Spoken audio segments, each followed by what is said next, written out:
Why didn't it announce that it's on? Because it was not reporting. Okay. Yeah. Okay. So we're on the bottom. What is that? This is the Testament base.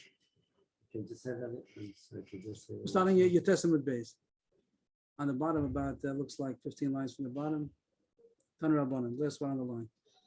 So we're talking about Kiyum Shtoros. The Mishnah spoke about the Pasha Asaf. The Eidim say that this is our signature. They confirm the signatures, but they say that it wasn't the valid star for whatever reason. So if they're the only source of the confirmation of the affirmation of the signature, so then they have a Pasha Asaf, because they could have not stepped forward and said that it's not our signatures.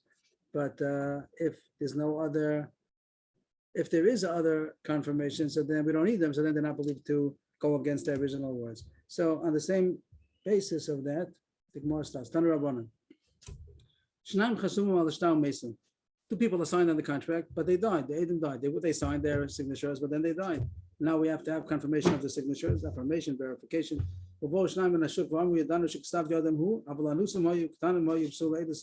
Very similar to our Mishnah. The Mishnah, they themselves come and they say that it's our signature, but it's not a valid star because for whatever reason, because we were forced into it, or we were minors, or we were puzzled at the time. Here's the same case, but the Edom themselves are not talking. They're not here. They died.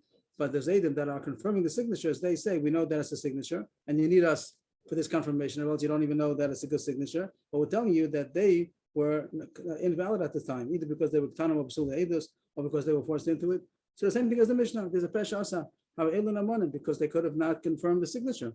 So the same thing as the Edom themselves, I believe. So too, other Edom are believed on the same premise of the Pesha Asa. Same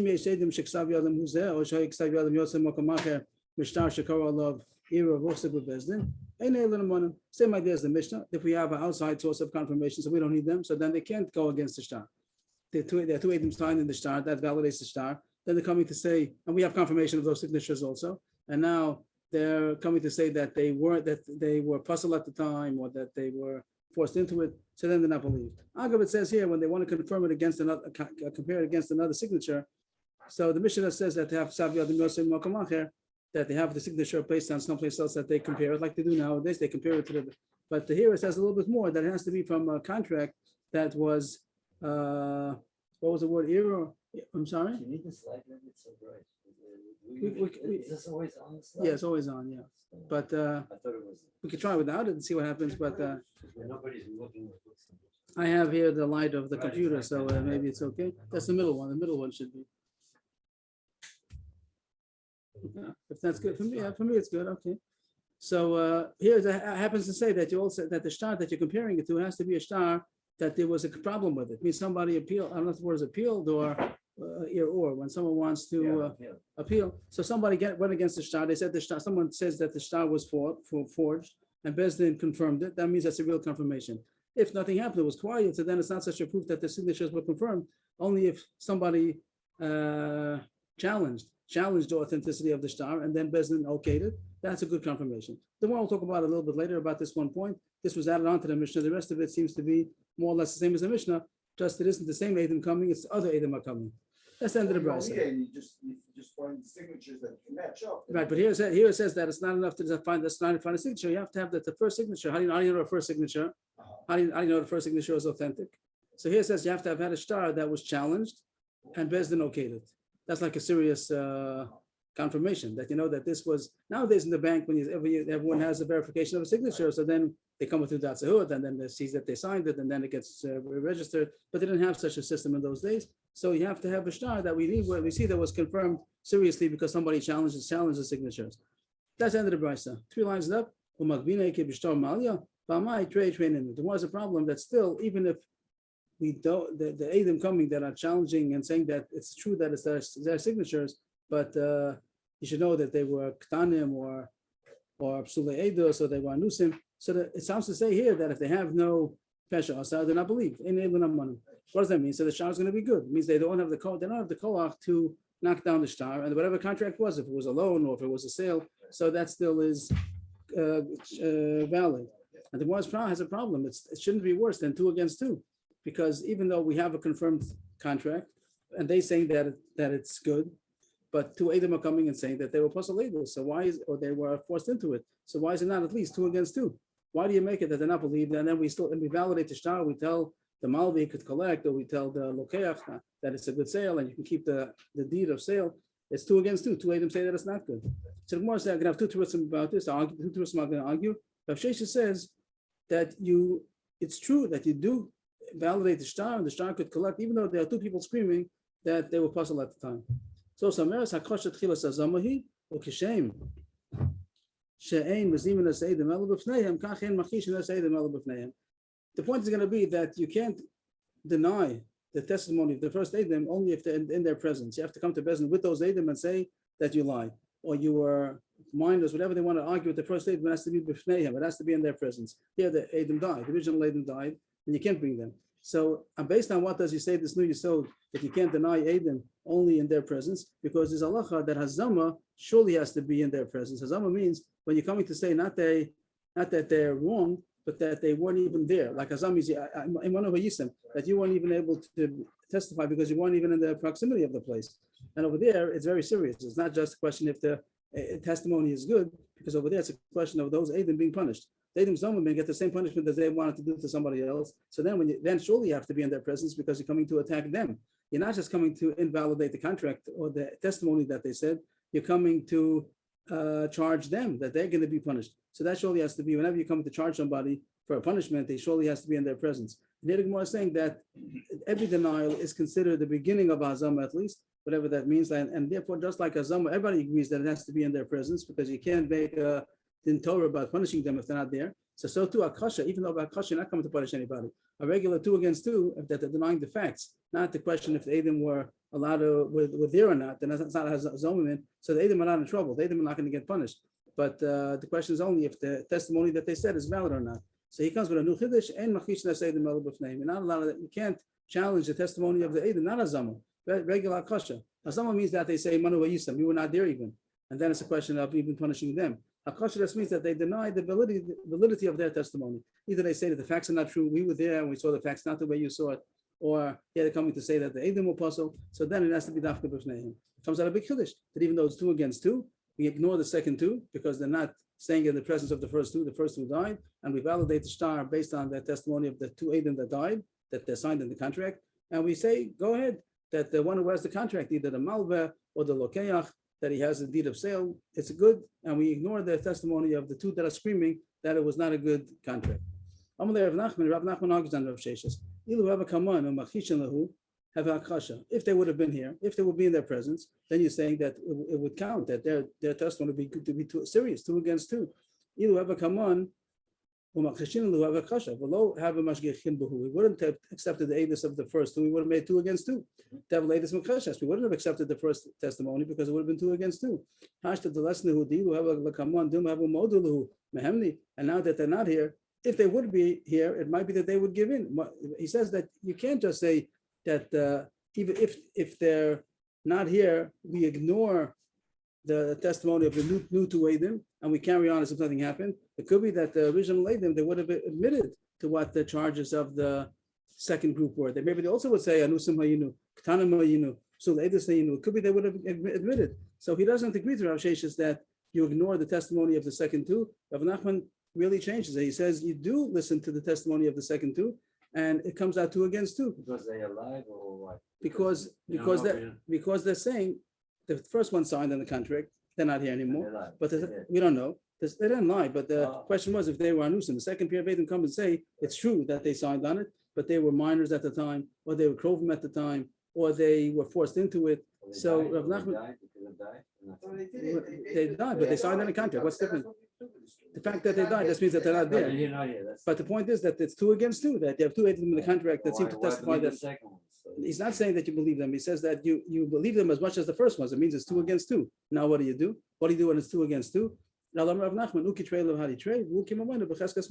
that it's 2 against 2, and it's like a stalemate. You don't know what to do, so you leave the money and whoever has it, whoever's chazak it is. If it will be karka, you leave it in the original morakama, the original owner, and you don't make any change. If there's a malvin alova, so you don't extract any money based on this testimony. So and he agrees to the question. It just means to say that the second ones are not believed to tear up the shtar. means the first ones are signed. We have a signed contract. Two come and say that they were minors. So we can't say for sure that the second, if they have a pesha asar, then we tear up the star. But if the signatures are confirmed, so then it's like 2 against 2. And what do you do by 2 against 2? Like you don't know what to do, so you leave it the way it is. Leave it the way it is means leave by the muhsak or by the morakama if it's going to. If another two comes, doesn't make. Right. It doesn't make a difference. 2 against 2. So that comes a big difference. That Rav Nachman says even when you don't believe them, but it's still 2 against 2, and it means that it's going to be a stalemate, and you leave it in the chazaka. And the Gemara is going to show a case of a chazaka. Next to the bar shatia, there was a question about bar shatia. It seems that there was a question of a shota. I'm not sure why it's called bar shatia, but the point was that he was a shota. The Gemara is going to say soon that he was on and off. I don't know if that has a psychiatric term. That sometimes he's off, sometimes he's on. Sometimes he fluctuates. Sometimes he's goes off. He's not stable, and sometimes okay, it could be that sometimes over there is either extreme, but the other person sometimes he's okay, sometimes he's normal and trustworthy, reasonable. Yeah, but we are an English term. Okay, so here it says there was a person barshatia. The barshatia is of a He sold property. If he's a shota, then the sale is not good. If at the time that he sold it, he was a shota, then it's not a good sale. Also, two people came to testify that when he sold it, he was a shota, so it wasn't a good sale. So he should get it back. Also, others came, 2 other people said, no, that we were there at the time, and he was okay. He was reasonable. He was sensible at the time. So it comes out of 2 against 2. If there was a good sale or not. What's the din? That 2 against 2 is a stalemate. We don't know what to do. So it goes, leave it the way it is. Right. And if it's, not if it's sold. It goes back to the moral comment. It means you don't, by property, by real estate. So then if you don't know if the sale was a good sale, it goes back to the original one. So it's not where it's sold. Right. It's not where it is. But it is. But property is always in the original. So it goes back to the shaykh again. Right. Until. Because that's really. Because that means that's the muksa. Now, if it wasn't land, if it's money, right. Right. So then, right. The guy, then he keeps it. Right. Whoever has it, right. Right. That's true. But by karka, since karka doesn't move around, so it's in the original owner until proven differently. So here that he was the original owner, and the question was if the sale was a good sale or not. So you keep it by him. The guy gets his money then. Yeah, right. But he doesn't want money. He wants the property. It was a good deal. Yeah, but that's true. Yeah, sure. Yeah, he doesn't lose it. Right. Just question the sale was a good sale or not. Then just in parentheses, I would say, how do you know that it was originally his? Means if the case that Barshati had property, how do you know where he get property from? If he had it as Yerusha, so then it's definitely his. And the question was if it transferred. So then you say it goes back to him. But if you got it because he bought it, and that you also don't know, when he bought it, was he a shota or not? The buying of a shota is also not valid, just like the selling. So if you don't know if he bought it, you don't know if he sold it, so then there's no reason to give it back to him. Then the buyer from Barshatia could say that maybe it wasn't he didn't own it in the first place. Maybe he never bought it.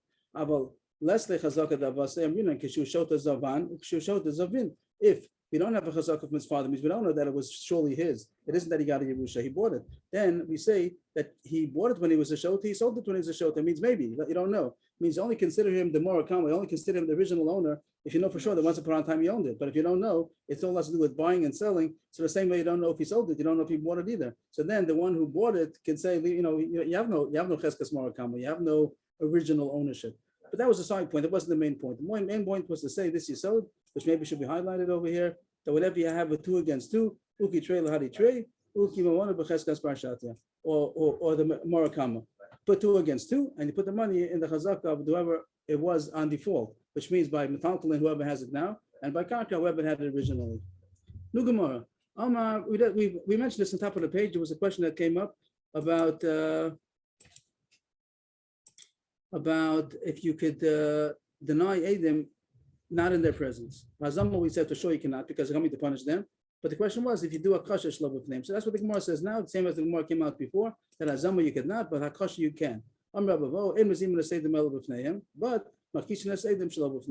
that you can't do Azama against Edom to say Imanu Yisem and the Chayv punishment, whatever you wanted to do to him, you wanted to give him lashes, you get lashes, you wanted to charge him $1,000, you have to pay $1,000, you wanted to kill him, so then they get killed. That's only if you only can do Azam in the presence of the Edom that you're coming to attack. But Akasha, that's not coming to punish anybody. It's just coming to deny the Edus that they said, to invalidate the testimony that they said.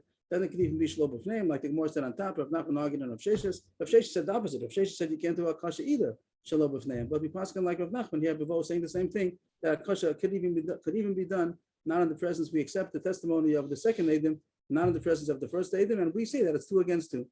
But hazama and also hazama shalom b'fneim, he does hazama lo havi, akasha mi havi. Even when we say that hazama cannot be accepted, not in the presence of the Edom, that's only as far as making hazama, which means as far as making a psak that the person should be punished. But as far as that the testimony is invalidated now because it's 2 against 2, so it's not worse than akasha. That's the point about punishing the Edom Zoman, that you can't do only in their presence. You're judging them.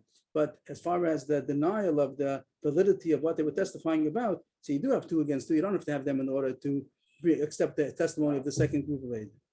Okay, we finished all that when we got through successfully. That if you have Edom that are coming to challenge a document that's been confirmed, a confirmed document, and they're saying that they're not arguing the signatures, but they're coming to say that they were Tanim, Anusim, Suleidus. So then it's 2 against 2, and you leave the money wherever it is, whatever is considered the muhzah.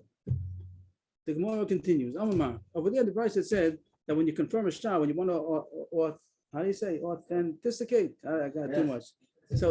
So then you have to have a shtar that you know for sure was true. How do you know? So it says you have to have a shtar that was challenged in Bezdin, and someone came and said that it's forged, and Bezdin affirmed it. That means that it was a real good affirmation. And now from then on, that's going to be a good source to be able to compare other signatures. And if you find that it's the same signature, then you're confirmed.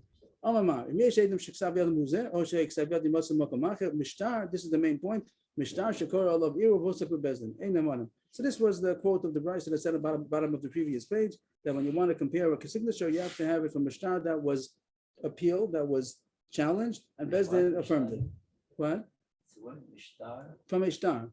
Shekora alav iru. From a shtar that there was a challenge against it, and Bezdin affirmed it. That's a good affirmation. That's a good signature. That's a good source. That signature has been affirmed by Bezdin even after it was challenged. So now you can take other shtar and say it's the same signature.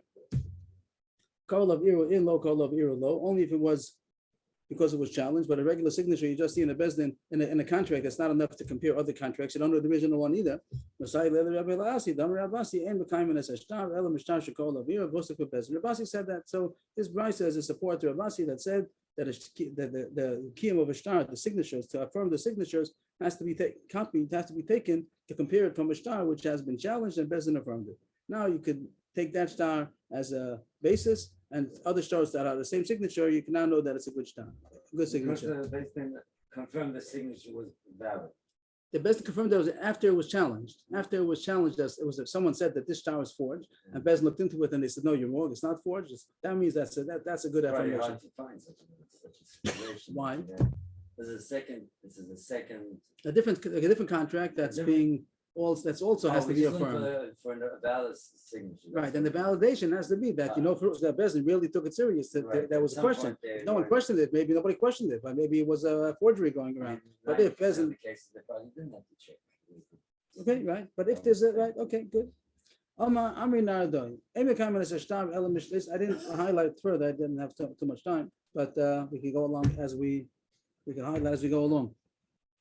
He said another point of how to be kaim mishtar. In b'kaim is shtar ela mishtei Kesuvos or mishtei sodos. Want some water? I appreciate it. Thank you. I don't want you to lose. We'll go over it again when you come back. I mean, I don't. In b'kaim is shtar ela mishtei Kesuvos or mishtei sodos. That you don't confirm a shtar only from. It sounds like you have 2 contracts. You have to have 2 contracts that. I don't know if the more means that both of them were challenged and affirmed. I'm not sure if the Gemara means that. I didn't look into it. It says you have to have 2 contracts, either 2 Kesuvos or 2 fields. Thank you so much.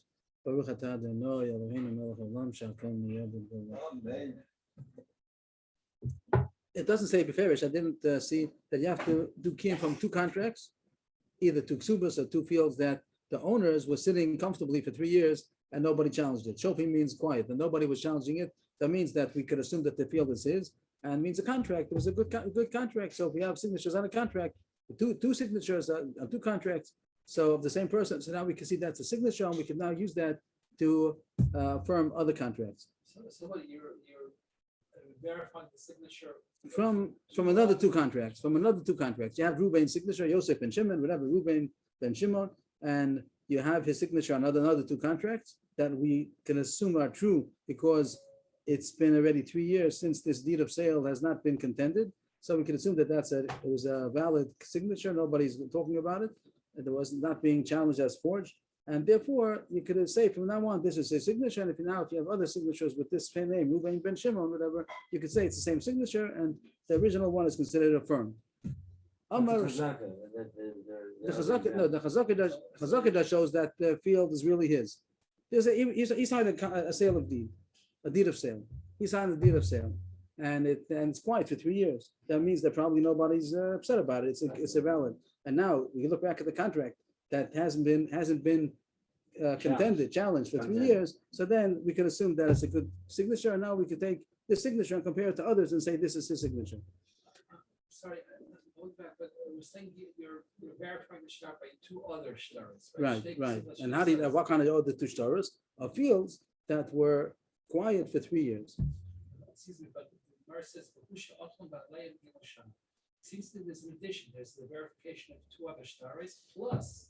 No, that's just saying what kind of sodas they are. That the soda is not another thing. It's just the 2 sodas that we're talking about, that these fields were not challenged. The 2 sodas that we have, shtaros, that Ruvain ben Shimon signed on these 2 contracts, nothing is for 3 years. The people are sitting in the people who bought the field based on that contract. Nobody's challenging them that it's not their field. So we can assume that those 2 contracts of those 2 fields are good. That's just, it's not another thing. It's not another thing you're doing. You're just saying that what kind of fields, what kind of shtaros of deeds of sale that we're confirming it to, fields that were not contended for 3 years. So just, excuse me, if you have 2 other shtars, you could verify, right? Or he's sitting on another 2 pieces of land. No. No, It's not. What does that do with one or the other? Mistakes, if I say, mistakes, right. I don't understand what's going on. Well, what's the title of the words, more or less?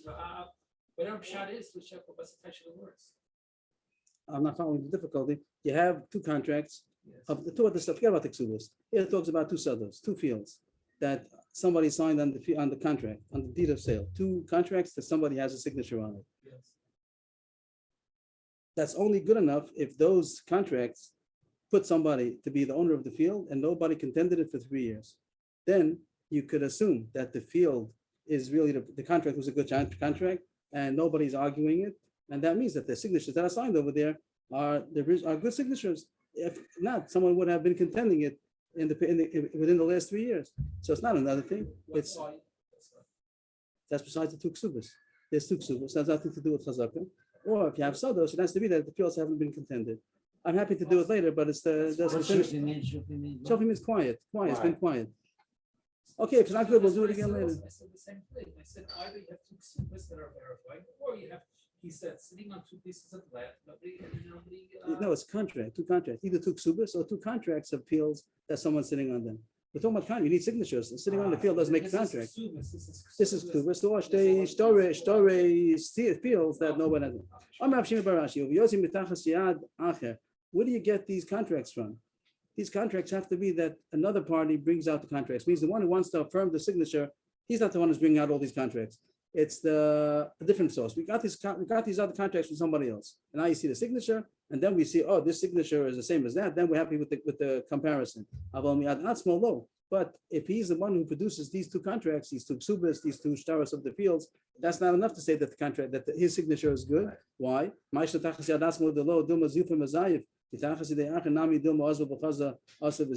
Gemara says, you know what? I understand why it's not good if he's the one who produces those contracts. Because if he had it, so he was able easily to forge. It means when you're copying, you could forge. You see the signature in front of you, and you want to copy it. So then people are deft enough to be able to forge a signature that's in front of them. So if he has the contracts, means he shows us, oh, I have 2 contracts that have this signature, and therefore my contract is also a good signature. We don't trust him that that's because it's true that these 2 contracts are valid contracts, and this is his signature. But if you had his signature in front of you, you might have forged the 3rd one and copied it, and you're the forgery. So we're not impressed, even though it's a very, very good comparison, but you could have forged it. But and the more is asking, so too, even if somebody else brings it out, maybe he saw the signature by the other guy's house and he was able to forge it, not copying, just from memory. Maybe he could forge it from memory also. That the Gemara was going to say, it's not so easy to forge from memory. Maybe he saw it and then came and forged it. That the Gemara says, people cannot forge but it's memory. You have to be able to see it in front of you in order to forge it. So then we're worried that it was a forgery if he had the contracts in front of him. But if not, then we're not cautious for forgery. And if you see that it's the same signature, we could assume that it's original. Maybe we should highlight that. A person can write down his testimony. He saw a testimony, but he's scared he's going to forget.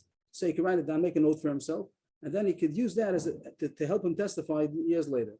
He doesn't remember the whole story by himself, but he looks at his notes, his memoirs, his diary, and he knows that he testified about something, and that will remind him he'll be able to testify later. But the Gemara says, that's only if after he looks at it, then he does remember. It's only enough to be a reminder, but he has to recall. If he doesn't recall, it says in my notebook this and this. That's not enough of a testimony. Like it says, that it's not good enough to testify from the paper. You have to testify by mouth. So if he looks at his notes, at his diary in order to recall, but then he recalls. So then he could testify. But if he doesn't remember it, he doesn't recall, it doesn't help the fact that he has that paper. Rabbi Yochanan says, even if he doesn't, one second, I remember there's something here that I have to look in Rashi for.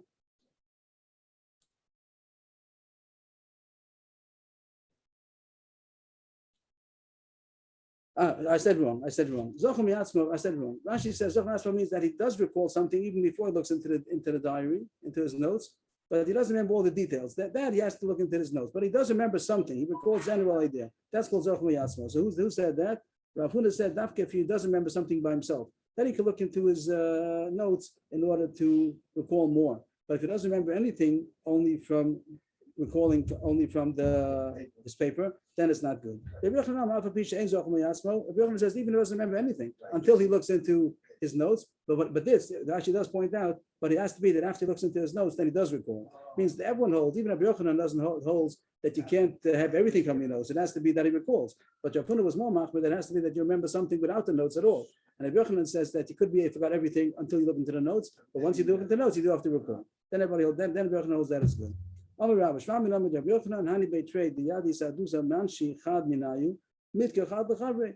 said, according to Rabbi Yochanan, it says that you could look in your notes and recall. So too, two people that saw something, both of them knew a testimony, and one of them forgot. The other one could remind him. Again, he reminds him, and then once he recalls. But it can't be that he's just telling him, I'm telling you that we saw it. That's not good. He has to recall it at the end. But that's good enough. The same way Rabbi Yochanan permits you to recall from your notes. Also, you can recall for somebody reminding you. But of course, as long as you recall at the end, you do recall. How about the person himself? Consciousness? I'm sorry, what are we looking for there? We're looking for testimony. How much does he have to remember something in order to testify? Does it have to be on his own? He remembers everything, or he can have a reminder in order to get his recollection back. But he's testifying that it was a valid. Whatever testimony is, whatever it is. We're part of now. Any kind of testimony. Any testimony. He saw a car accident. He saw whatever it is. Whatever he saw. He saw a loan. He saw whatever it is. He saw a kedushin. Whatever. So it's only if he doesn't remember, he doesn't remember. If he remembers on his own, that's the best. But even if he needs a little coaxing in order to remember, Rabbi Yochanan says it's okay. But it has to be at the end that he does recall. If he doesn't recall at all, just someone tells him, well, yes, and that's not good. But even though somebody had to remind him in order to remember, that's okay. What if the Baldin himself means he's coming to test, let's say, someone saying a Malva. A Malva comes and says, I lent money, and they don't remember. Is the Malva allowed to remind him in order to get him to recall? It means another person, a stranger, the other aide or somebody else could remind him until he recalls. Could the Baldin himself be the one to coax him to remember the details? Rav Chaviva says yes, even the Baldin himself, if at the end the aide says that I remember, so we trust him. I'm worried about the Megillah Davar. Who's in the Megillah Davar? The witness is intimidated by. He's not intimidated. He's being reminded. He's being right. But it could be that because he's a chashuva guy and he might be scaring him. That's something else that you're not allowed to scare him. That's not the point. Then mafia, that's a different question. But here the question is that he's reminding him of something that he does remember at the end. So Chaviva says it's okay because at the end he says I remember. But that no, if it's a person himself, that then we don't. Even if the person does recall, that's too much. That's the code. Vilchus Atzma, lo, we pass on like the second one, like Rabbi Rashi, that no. But the Gemara says right away, it depends if the aid is a Talmud Chacham. Aid is a Talmud Chacham, he's not going to be fuzzy. A regular person, once someone reminds him, say he himself gets fuzzy, he doesn't know what he remembers, what he doesn't remember, and he says, yeah, I remember. And he's not really being through and through honest to himself. But a Talmud Chacham, he's strong enough in his mind to know, this I know, this I don't know. And even if it's the Baldavar himself, he is believed. If the Talmud Chacham says, now I do remember, so it's a good enough aidus. And the Gemara going to bring a story about that. If the aid is Talmud Chacham, then even if the Baldavar is the one who's reminding him, the Baldin is the one who's reminding him, but that then Talmud Chacham says, I remember, so then it's trustworthy. And the Gemara brings a nice story. Ravashi knew testimony for Avkana. Amalei Midachimar, Hai Sadusa, and Avkana was reminding him, do you remember this testimony that you should know? Amalei Lo, I don't remember. Then Avkana said, wasn't it this and this? Like he gave him some more details. Amalei Lo Yadana, like I still didn't remember. The self Ravashi, at the end Ravashi recalled, even after 2 coaxes he didn't, then he reminded himself, and Asadeh, he came to testify for him. So then Ravashi saw that Ravkana was hesitant. Ravashi saw Ravkana was hesitating. It seems like he didn't feel good about the whole thing. Like it's like he's the one who got Ravashi to testify.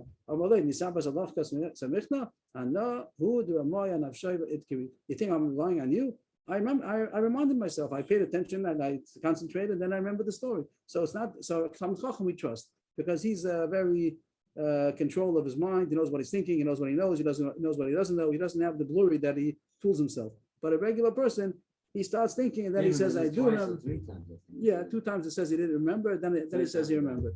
But a regular person, he's too fuzzy and he doesn't even know himself what he remembers. And someone tells him you remember, and then he says, yeah, you not going to remember. And not that I'm thinking he's lying consciously, but he himself is fuzzy and yeah, vaguely. And then he says, yeah, I remember. And he doesn't really. So then we don't trust him. If it's an outsider, then we do. But if it's the person himself, whatever, we don't.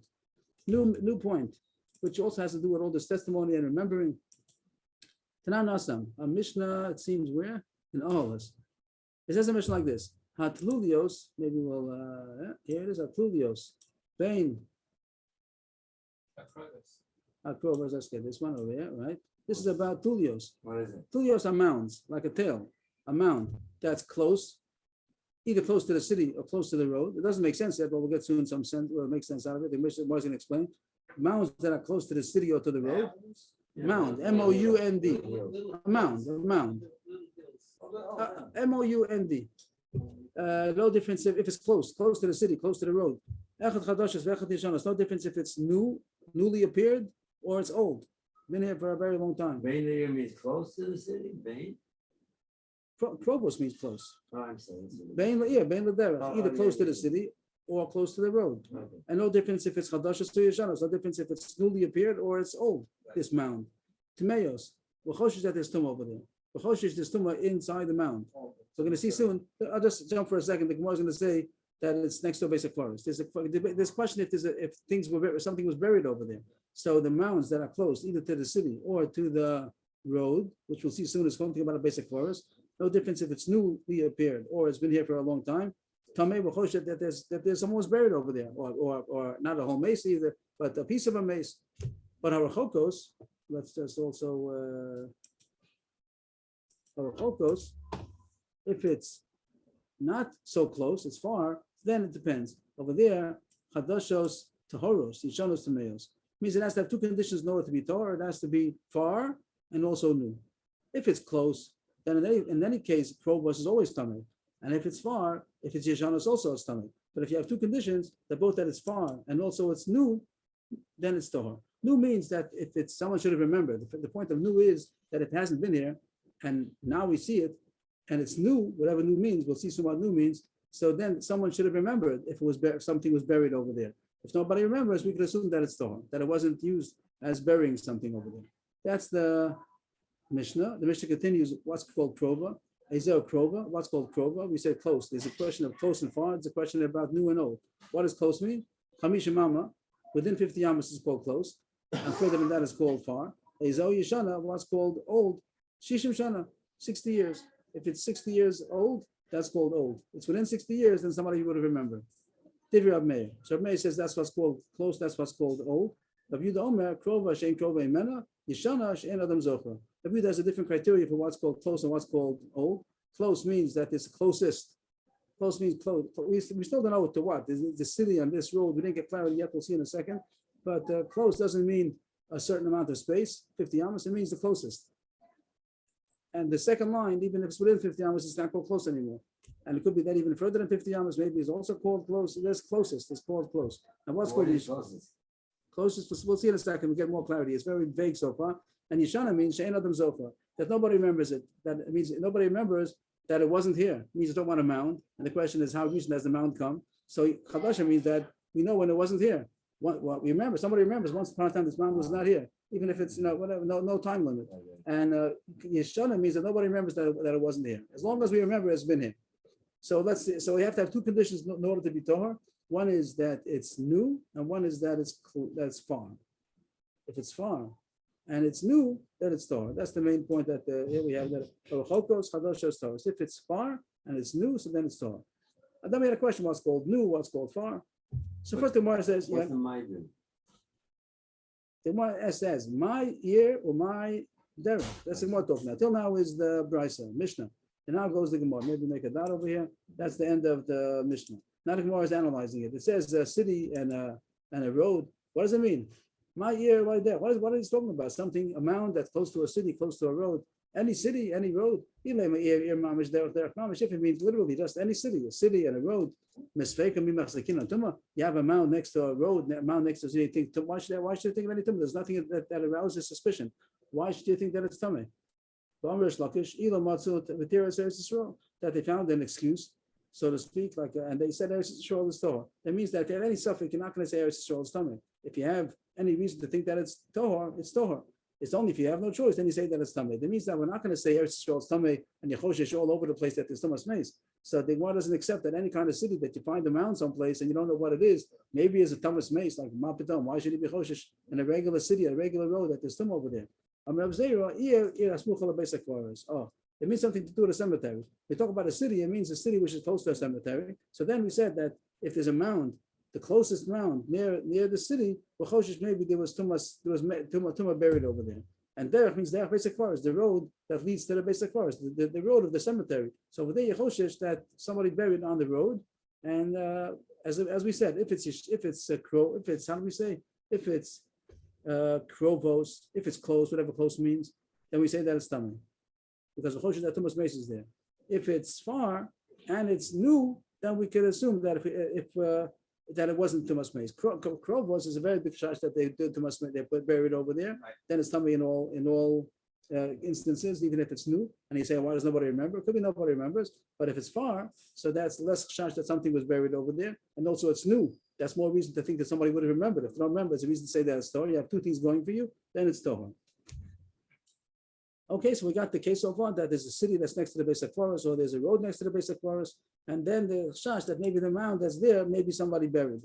The Gemara says, "Bishlam adach basic forest is in the demonstrami ben hashmashes, so we can recover the tail." Why should people bury on the road to the basic forest? Why don't they go to the basic? They're right there by the basic forest. Why should anybody have buried not going all the way into the cemetery? So the Gemara says, by the road, I understand. Sometimes it comes ben hashmash right before Shabbos and have to bury, and there's no time. So they might bury on the road, and there's the road to the basic forest, even though it's not a road that happens to be near the basic forest, it's the road of the basic forest. So even though usually they bury in the basic forest, not on the road that passes through, but if they have no time, they might find a place where they're able to bury even on the road. We're going to see this in a second. It doesn't mean that the whole mace. It might mean like a nafel or a limb that have to be buried also. It also has too much mace.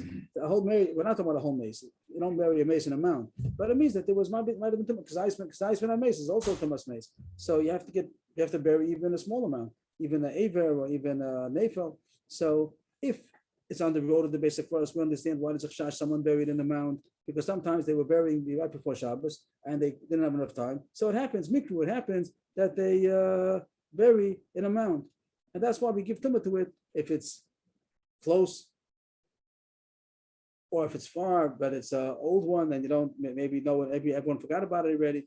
But if it would be a question about a city, the basic forest, what is a city close to the basic forest? Why is that a suspicion that somebody buried over there?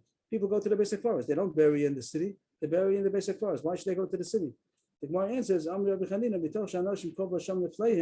Umuke Shchen Zro Seyem, Atchemisha Mama Azli Ihi Lechuda, Tefei Dabre Inish Bahada, or the basic process. I think the words mean that women who have a navel to bury, she had a miscarriage and she wants to bury the navel. So, and also Umuke Shchen means it seems that they had some kind of disease that their limbs also would fall off sometimes. They wouldn't have, so they had to bury the limb. So they would go until 50 amas. We're going like a Meir's opinion. Meir says Krobos means the 50 amas. So if it's within 50 amas out of the city, they might go by themselves and bury it in a mound. And therefore, probably at night, right? It's not. why at night? What's the difference if it's night? I don't see night over here. Because she wouldn't be, it's about 50 hours, she's not scared to go in there. I'm not sure. It could be that women didn't go even in the daytime also. If it's only a problem of nights, and then they should go in the daytime. It seems they don't want to go. They didn't go into the fields by themselves. She would go by herself, and if she went by herself, then she might bury it without telling anybody. But dabra inish ba'ada the basic process. But if it's further away, she's not going to go by herself.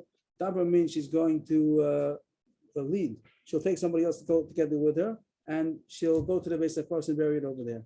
So if it's close to the city, like it says, if it's a mound which is close to the city, so then we'll choshish more that it was buried, even though she didn't get to the basic forest. It's just the city next to the basic forest. The city next to the basic forest. Which word? Tvei means more, right? Rashi says this point about the woman might have buried it by herself. I saw Tyson has problems with Rashi's pshat. What did I see?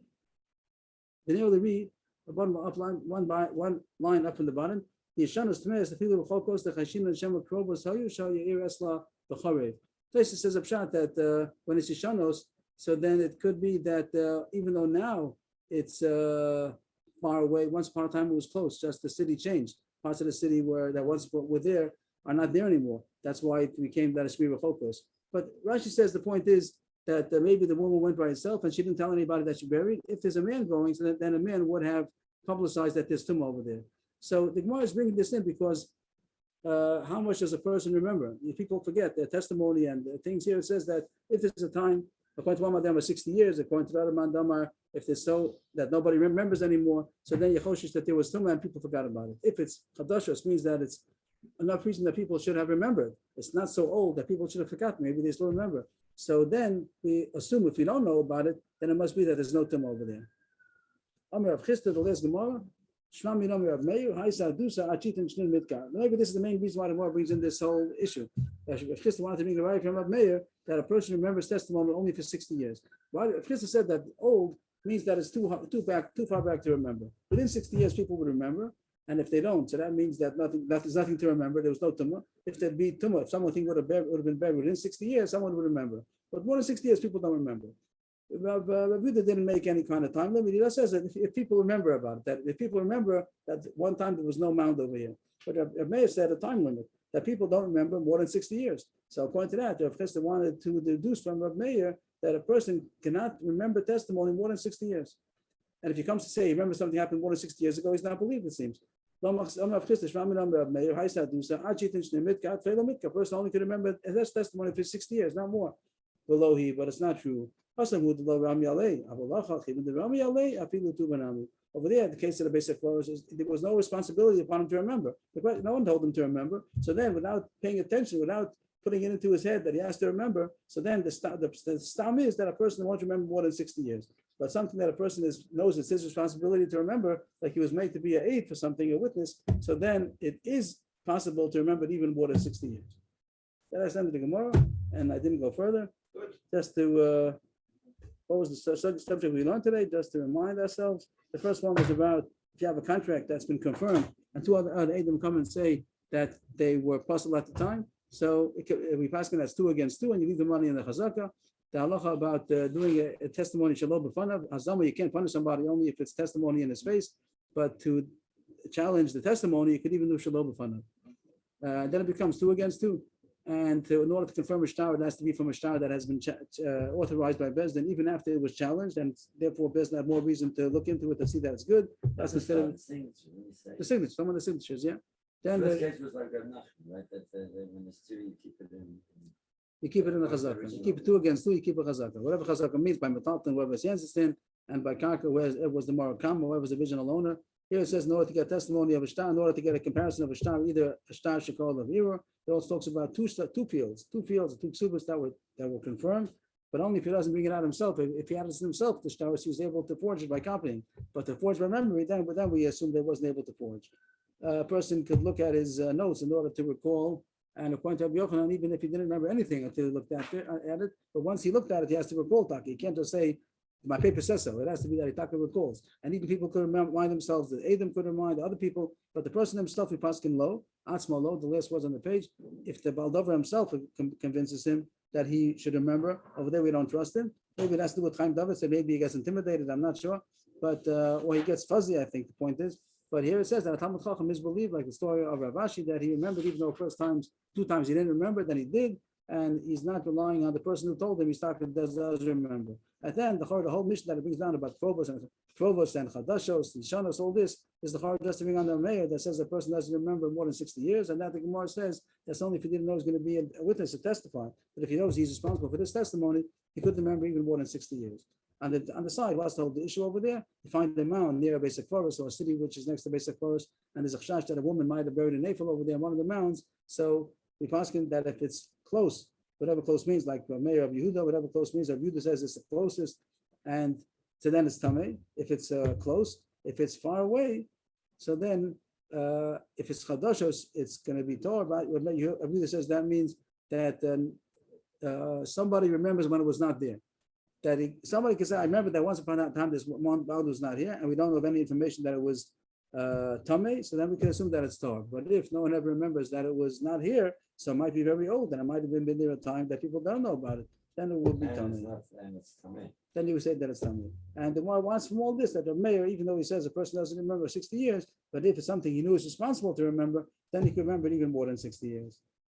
Yashikor, everybody. Shavua Tov. The whole case depends. It comes down to just a nif, not a